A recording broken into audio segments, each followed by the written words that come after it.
The fourth component under salary head is profit in lieu of salary, which is being dealt with section 17 subsection 3. So profit against salary or profit in lieu of salary होता क्या है? Basically it is an inclusive definition of profit and in lieu of salary, which has been prescribed by the Income Tax Act, just like with the definition of concept of income only. So what does it says? It primarily says that it is what as profit again in lieu of salary. It is basically any payment which is received by an employee in lieu of or in addition to salary as well as wages.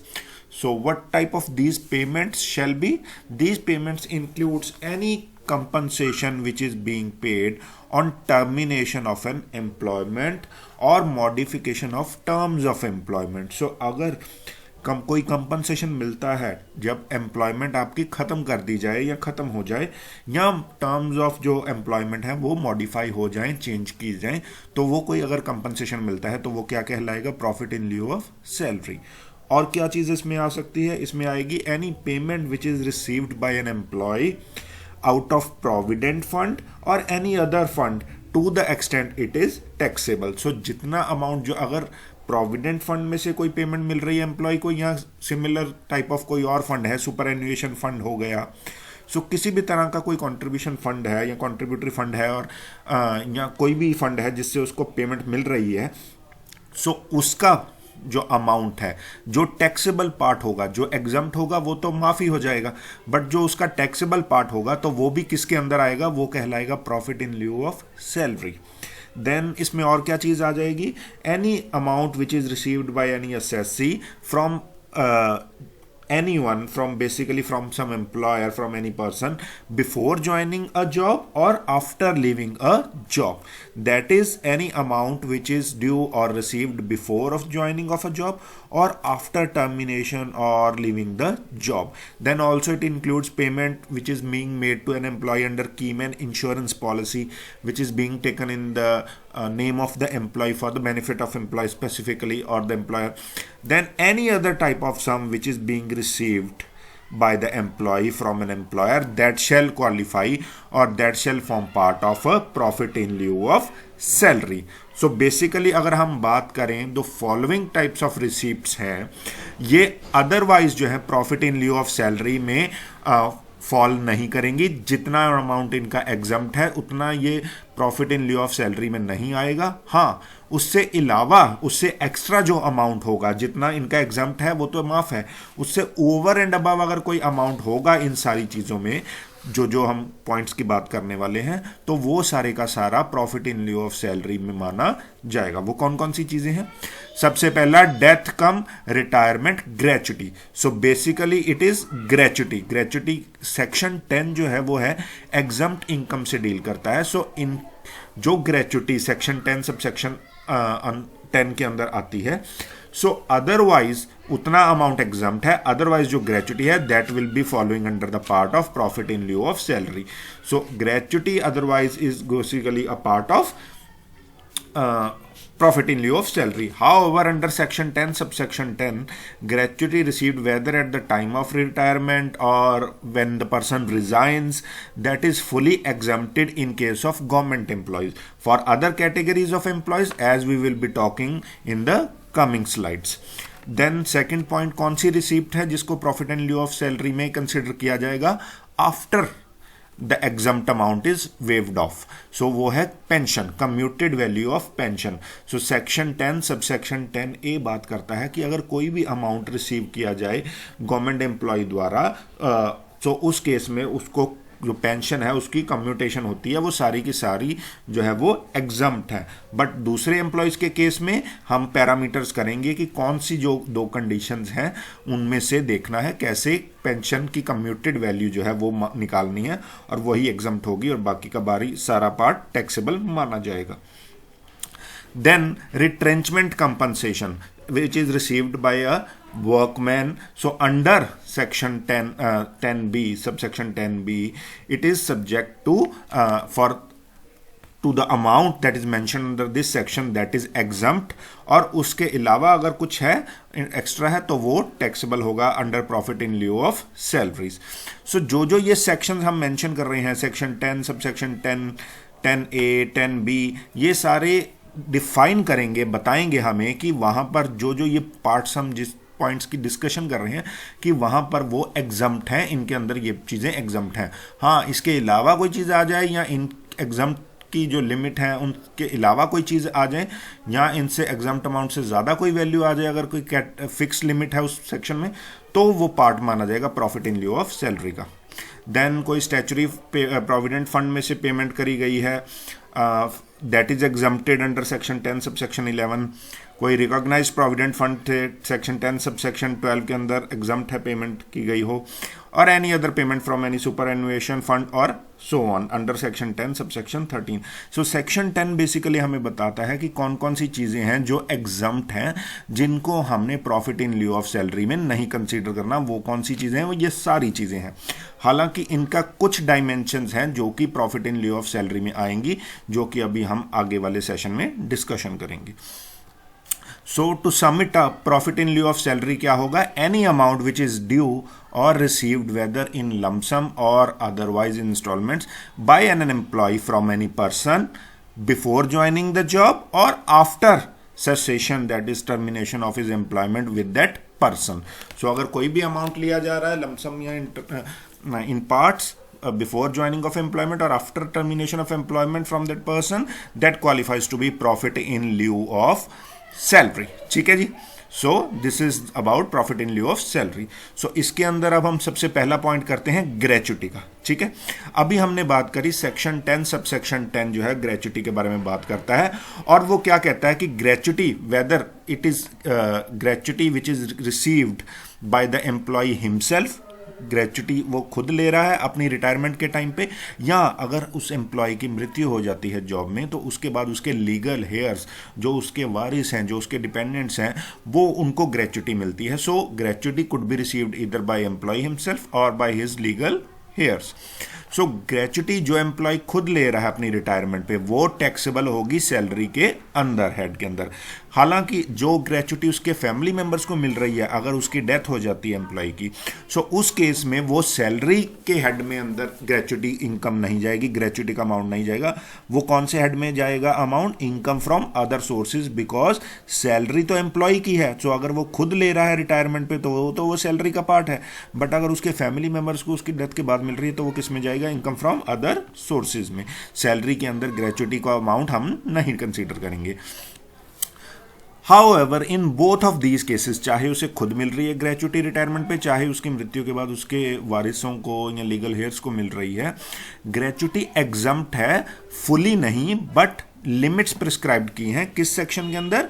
जो section 10 subsection 10 है उसके अंदर limit हमें बताई होगी, ceiling given है कि कितना अमाउंट ग्रेच्युटी का एग्जम्प्ट है, जो अभी हमने पिछले पॉइंट में सेक्शन में बात करी थी, और उससे ज्यादा जो अमाउंट होगा वो सारे का सारा टैक्सेबल होगा, वो उसकी सैलरी में ऐड किया जाएगा। अगर वो खुद ले रहा है रिटायरमेंट पे, अगर उसकी फैमिली को मिल रही है तो वो किस में जाएगा? Income from other sources head में। अब वो क्राइटेरिया, वो पैमाना क्या है, कैसे डिसाइड करना है ग्रेच्युटी का, ट्रीटमेंट ऑफ ग्रेच्युटी, वो देखते हैं इस ब्यूटीफुल स्लाइड के थ्रू। अगर तो employee, nature of employment will be having a very important role in deciding the amount of और treatment of gratuity.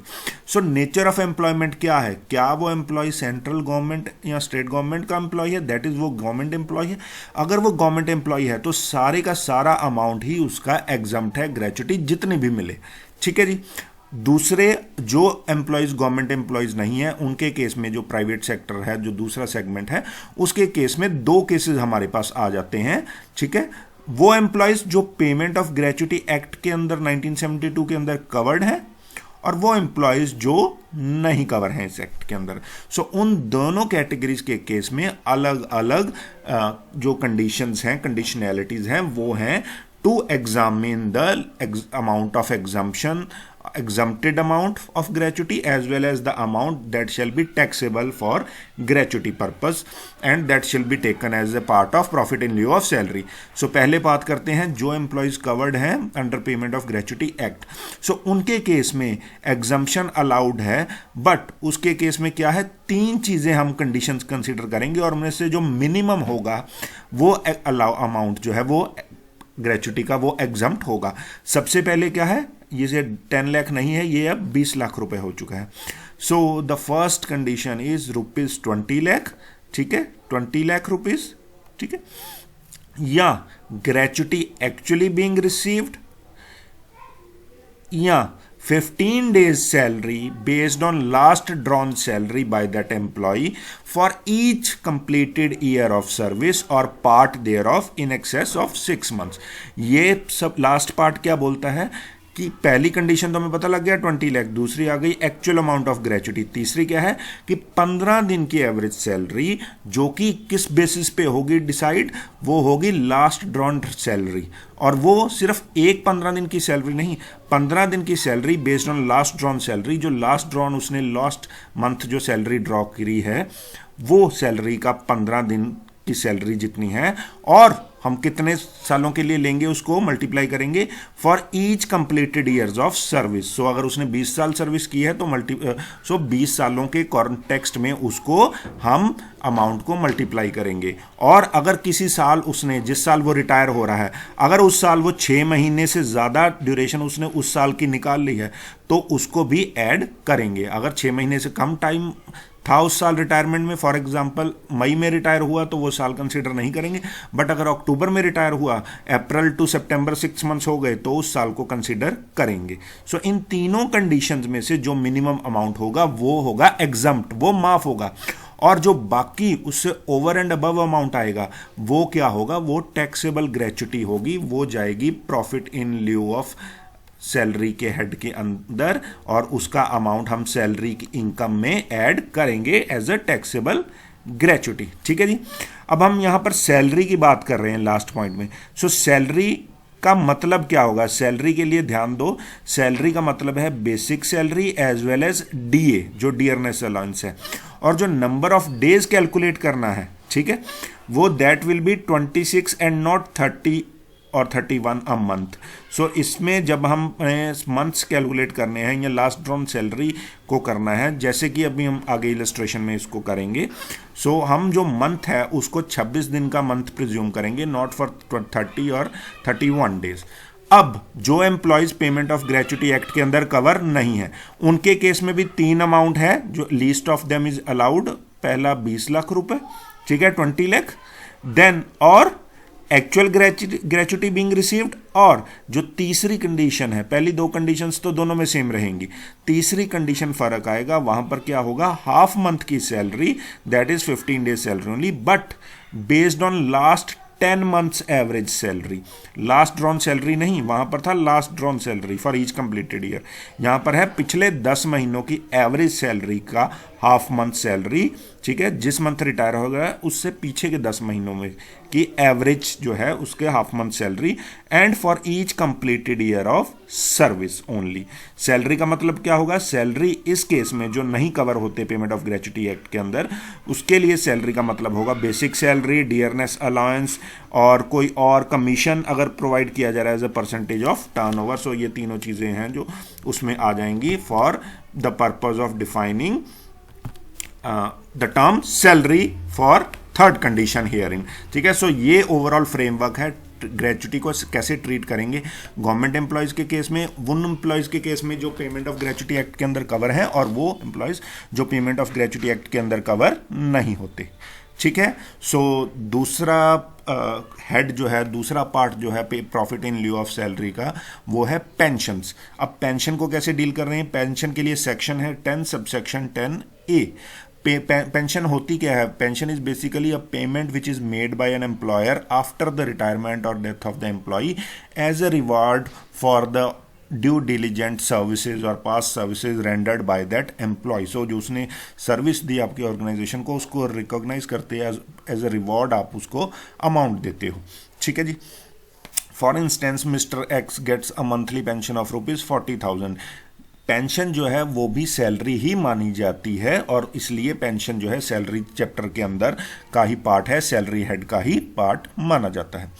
Normally it is paid as a periodic payment, जैसे monthly salary होती है, but certain employer जो है organisation they may also allow an employee to forgo a part of pension, कि आप कुछ अपनी पेंशन जो है वो छोड़ दो और एक लमसम अमाउंट अभी ले लो। ठीक है, होता क्या है, या तो आप पेंशन रिटायरमेंट पे हर महीने आपको पेंशन मिलेगी, फॉर एग्जांपल एक्स को मंथली पेंशन 40,000 मिल रही है, और एक दूसरी प्रोविजन है उसको बोलते हैं कम्यूटेशन ऑफ पेंशन। वो क्या है, एम्प्लॉयर कहता है कि रिटायरमेंट पे आप मुझसे एक लमसम अमाउंट ले लो, एक बड़ा अमाउंट ले लो, और उसके बदले में आप अपनी पेंशन का एक हिस्सा जो है वो भूल जाओ, वो छोड़ दो, वेव ऑफ कर दो। मतलब अगर आपकी पेंशन बनती है 40,000 तो आपको पेंशन मिलेगी से आधी 20,000 हर मंथ मिला करेगी, हालांकि उसकी बजाय आप अभी मुझसे 50 लाख 1 करोड़ रुपए एज ए लमसम अमाउंट ले लो। तो इसको बोलते हैं कम्यूटेशन, कम्यूटेशन ऑफ पेंशन।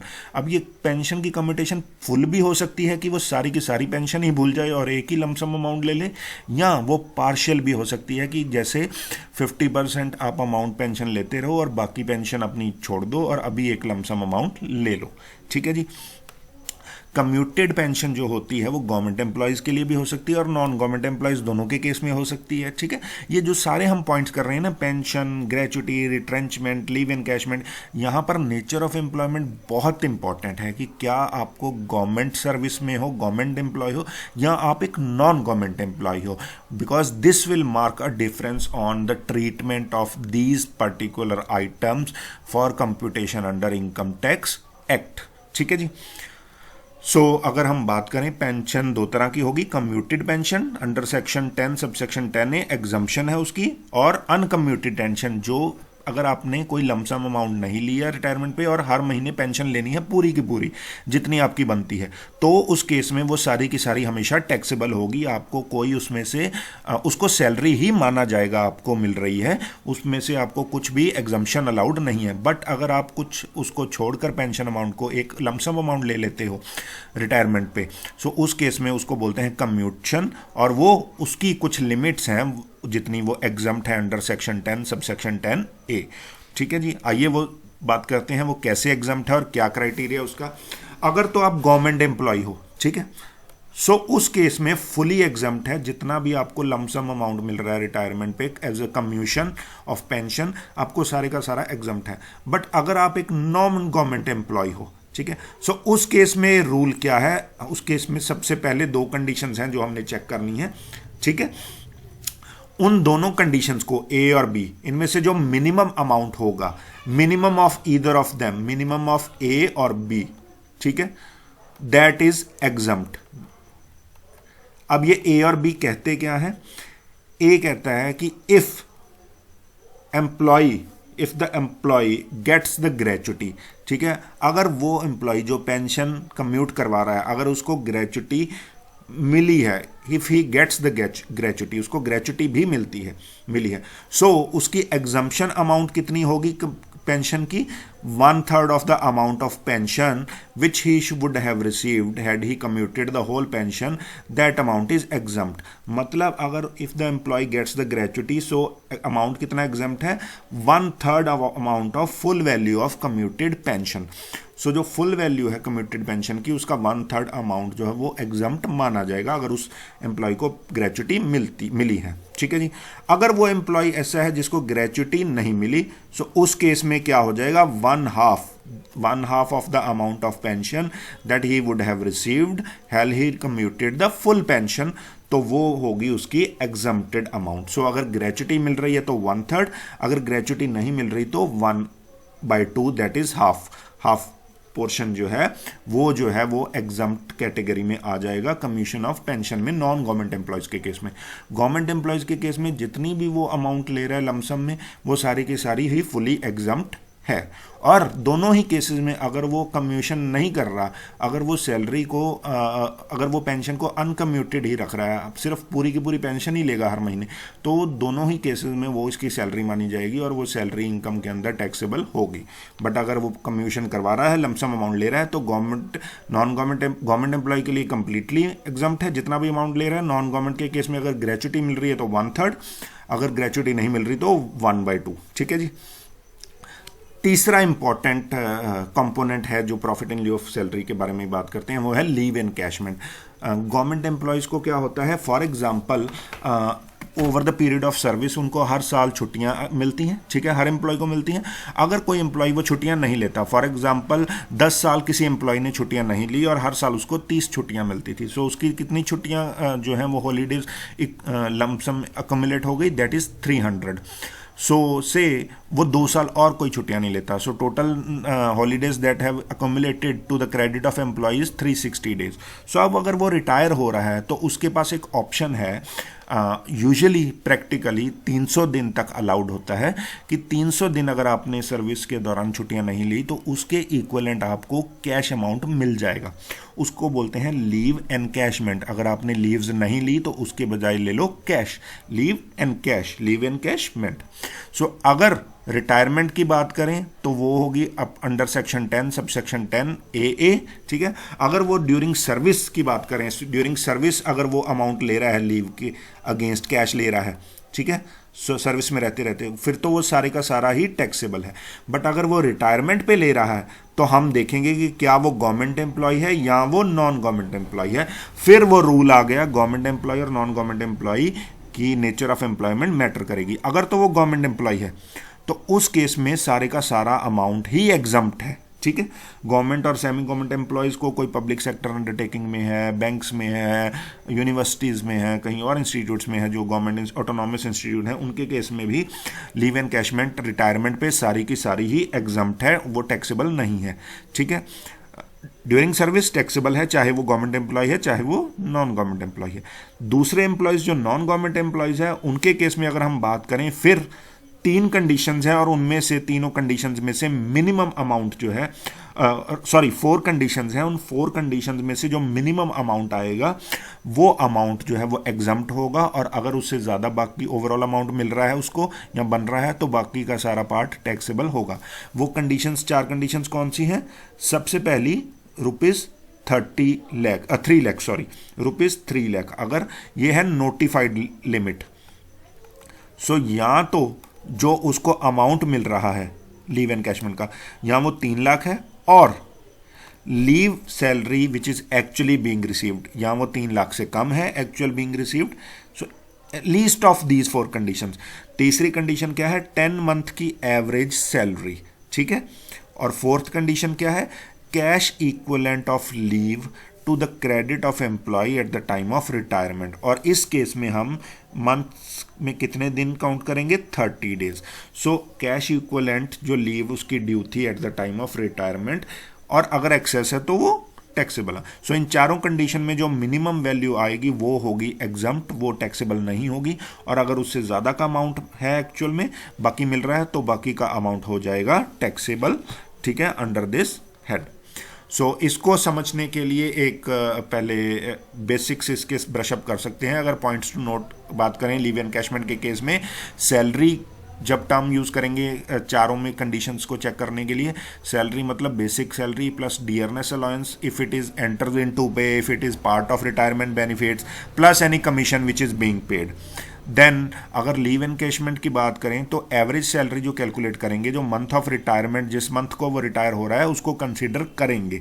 जैसे कि हमने उसमें बात की थी ग्रेचुटी और अदरवाइज, लास्ट मंथ को हम कंसीडर नहीं करते ग्रेचुटी के केस में। ठीक है, बट लीव एनकैशमेंट के केस में जिस मंथ वो रिटायर हो गया उस मंथ को भी कंसीडर करेंगे एवरेज सैलरी कैलकुलेट करने के लिए।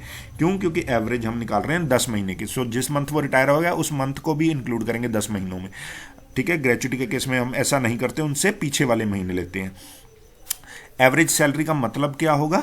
एवरेज सैलरी का मतलब, for example if some miss China retires on January 31st 2020 average salary shall be taken as aggregate of salary drawn by her for the period 1st April 2019 से 31st January 2020 जो कि 10 महीने बनते हैं divided by 10.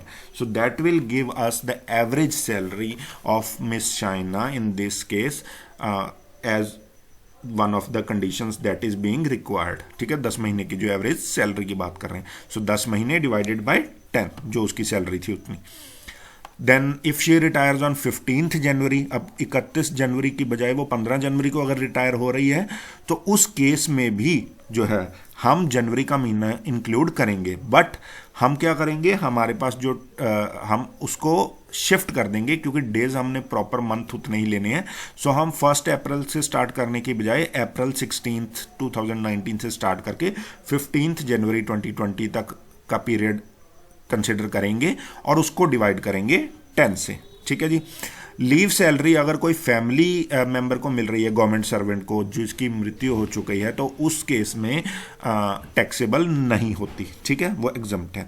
अगर leave salary legal hairs को मिल रही है, डिसीज्ड एम्प्लॉयज़ को in respect of privilege levied, ठीक है, सो उसको एक्स ग्रेशिया पेमेंट है तो उस केस में भी वो taxable not as a salary माना जाएगा, उसको एज अ गिफ्ट कंसिडर किया जाएगा. अब हम इस कॉन्सेप्ट को पढ़ते हैं through a suitable illustration example. ठीक है, मिस्टर यतिन है कोई, वो रिटायर हो रहे हैं सर्विस से सितंबर 15 2019 को. रिटायरमेंट के टाइम पे उनकी सैलरी थी 50,000 रुपये पर महीना. डीए था, dearness allowance 500 rupees per month. 200 रुपये जिसमें से वो है वो एंटर्स इनटू पे. 300 रुपये जो है उसकी पे it does not enters into पे. ठीक है जी, जो एंटर इनटू पे है उसको सैलरी के साथ ऐड करेंगे. जो एंटर्स इनटू पे नहीं है 300 रुपये बाकी, उसको नहीं कंसिडर करेंगे. कमीशन कितना था टर्नओवर पे, 1200 रुपये साल का. अमाउंट जो है एनकैश्ड अर्नड लीव, जो लीव एनकैशमेंट का अमाउंट उन्होंने रिसीव किया वो था 6 लाख रुपये. और कितनी ड्यूरेशन उन्होंने सर्विस की, 21 साल तक. अब इसको देखते हैं कि कैसे हम उसकी टोटल लीव एनकैशमेंट कितनी एग्जाम्प्ट है और कितनी टैक्सेबल है उसको कंसिडर करेंगे. So as we talked there are 4 conditions for leave encashment और इन चारों में से हमने मिनिमम जो है उसको एग्जाम्प्ट करना है अंडर सेक्शन 10 सबसेक्शन 10 AA. वो कौन सी है? सबसे पहली 10 मंथ की एवरेज सैलरी, 10 महीनों की सैलरी हो गई 5,03,000 रुपीज़. अब ये कैसे बना? सैलरी की हमें कैलकुलेट करनी है. सैलरी के लिए हमें पता है 50,000 रुपये सैलरी मिल रही है उसको हर महीने की. तो हमें कितने महीनों के लिए चाहिए? हमें चाहिए 10 मंथ के लिए. मल्टीप्लाई बाय 10 मंथ की एवरेज सैलरी निकालनी है. प्लस सैलरी में सिर्फ ये पार्ट नहीं आएगा, सैलरी में और क्या आएगा? सैलरी में ऐड करेगा डीए जो एंटर्स इनटू पे. वो कितना है? 200 रुपये एंटर्स हो रहा है, 300 रुपये एंटर नहीं हो रहा. सो 200 रुपये इंटू 10 मंथ्स प्लस कमीशन जो उसको मिल रहा है 10 मंथ्स का. ठीक है, if it is say we take, I think there is a correction, it should be 1200 per month. ठीक है, so multiply by 10 divided by 12. So इस केस में it is per annum, I guess. हाँ, it is per annum. ठीक है, into 10 divided by 12. ठीक है, सो इसको अगर हम अराइव करें तो ये टोटल अमाउंट हमारा बन जाता है 5,03,000 रुपीज़. ठीक है, ये अमाउंट आ गया हमारे पास प्रॉपर. ठीक है, ये हमने डिवाइडेड बाय 12 क्यों किया? क्योंकि हम प्रॉपर सैलरी जो है वो पूरी उसकी प्रोपोर्शनेट टू ईयर निकाल रहे हैं, प्रोपोर्शन है ईयर के कॉरस्पॉन्डिंग. ठीक है, ये 10 मंथ्स के अकॉर्डिंगली ही हैं सारे, मल्टीप्लाई कर रहे हैं, पर डिवाइड ओवरऑल वैल्यू को कर रहे हैं 12 से for finding the proportionate component. अब इस ये जो एवरेज सैलरी आ गई 10 महीनों की, इसको फर्दर 10 से डिवाइड कर दिया. 10 से तो डिवाइड करना है एवरेज निकालने के लिए. ठीक है, ये है हमारे पास 10 मंथ की सैलरी, एवरेज नहीं है. एवरेज सैलरी बेसिकली ये है 10 मंथ की, इसको फर्दर डिवाइड करना है 10 से. सो इसको 10 से डिवाइड किया तो हमारे पास यही आया, multiply by 10, again the same amount. So not to confuse it out, you can use this amount as an average 10 month salary basically. इसीलिए यहाँ पर इसको 12 से डिवाइड किया गया है. Otherwise the logical procedure is first arrive this salary, then arrive divided by 10 to arrive at average amount which is this amount, multiply by 10 for 10 months. ठीक है, दूसरा अमाउंट क्या था? जो नोटिफाइड लिमिट है 3 लाख रुपीज़. ठीक है, और तीसरा क्या है? एक्चुअल अमाउंट जो रिसीव हो रहा है 6 लाख रुपीज़. और फोर्थ क्या है? Leave which is standing to the average of equivalent of at the time of retirement. ठीक है। उसके लिए फोर्थ पॉइंट कैसे सॉल्व करते हैं, जो उसकी लीव स्टैंडिंग थी multiply by average salary. Average salary वो कैसे कैलकुलेट करेंगे, सबसे पहले लेंथ ऑफ सर्विस कितनी थी 21 साल, ठीक है, उसमें से 12 निकाल दिए तो रफली कितना बचा 9, ठीक है। अब ये 9 आ गया, 9 मल्टीप्लाई बाय एवरेज सैलरी।